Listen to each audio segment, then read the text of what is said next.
Michigan and Sharon Moore looking to get back to the top of the Big Ten in 2025. We are breaking down the Big Ten schedules right here at the Voice of College Football. Appreciate you stopping by for the best in discussion, debate, and analysis based on your participation. Please like the video and subscribe. Check out our Michigan channel.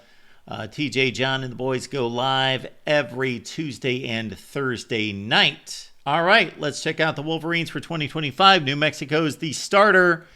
It's the first meeting with the Lobos, who finished 5-7 this past season. The last time Michigan lost to a Group of 5 team back in 2008 when they took game and a loss against Utah 25-23. And also Toledo upended the Wolverines that year 13-10. Then the big showdown at Norman against Oklahoma.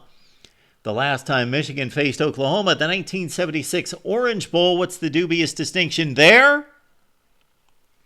It's the first time Michigan ever played in a bowl game that was not named the Rose Bowl. The Wolverines are 15-15 against non-conference Power 5 opponents since 2010.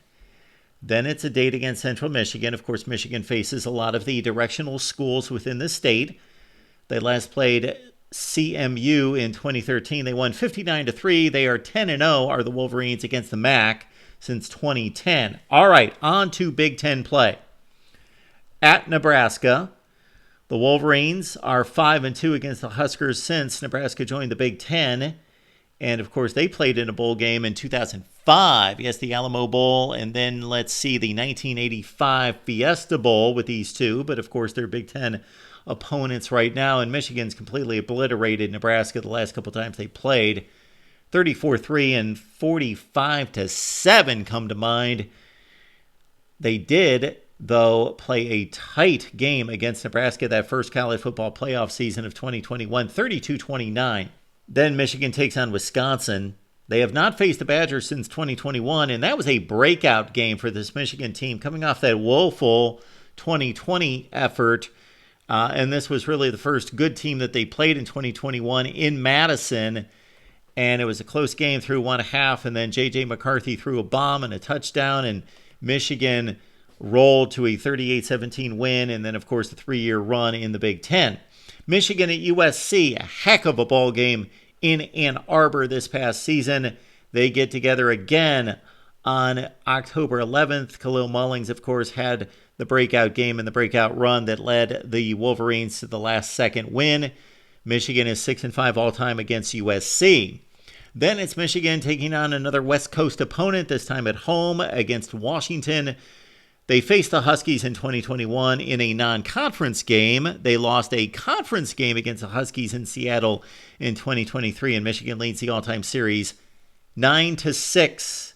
Then it's Sparty on the road. Michigan leads 74-38 in the all-time series, won 24-17 last year, and has won 3 straight against the green and white nemesis. Purdue is the matchup on November 1st, and new coach Barry Odom. Michigan won this matchup 2 years ago in Ann Arbor. Then after a bye week, Michigan takes on Northwestern at Wrigley Field. That's always a fun venue to check out. Of course, the baseball iconic stadium. 50-6 was the final score when the two got together at the Big House in 2024. Michigan and Maryland, of course, no longer Big Ten Eastern Division opponents, so they will not face each other every year.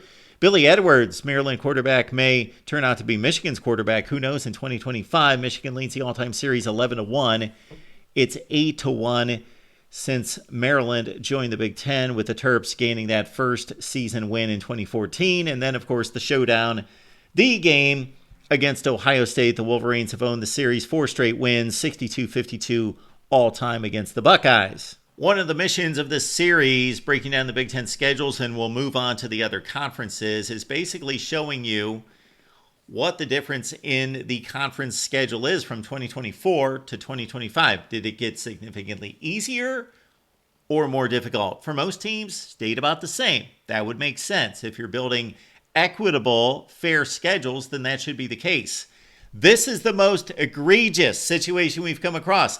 Look at Michigan's opponents in 2025 versus 2024. So throw out Ohio State, Washington, USC, Michigan State, and Northwestern, because those are the teams that Michigan faced both seasons. Look at the difference in opponents In 2024, Michigan faced Oregon. Best team in the conference, obviously, 10-0. Indiana, 8-1 in the conference. Illinois, Minnesota, all good teams. The combined record of those four schools, 28-8 in the Big Ten. Michigan will not this season have to face Oregon, Penn State, Iowa, no Illinois, no Indiana.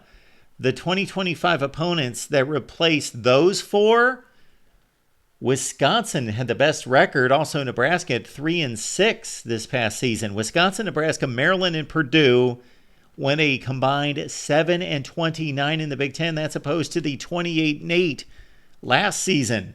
Wow, that's a huge difference. Again, that is the biggest difference we've seen from schedule to schedule 2024 to 25. Will Sharon Moore and company take advantage?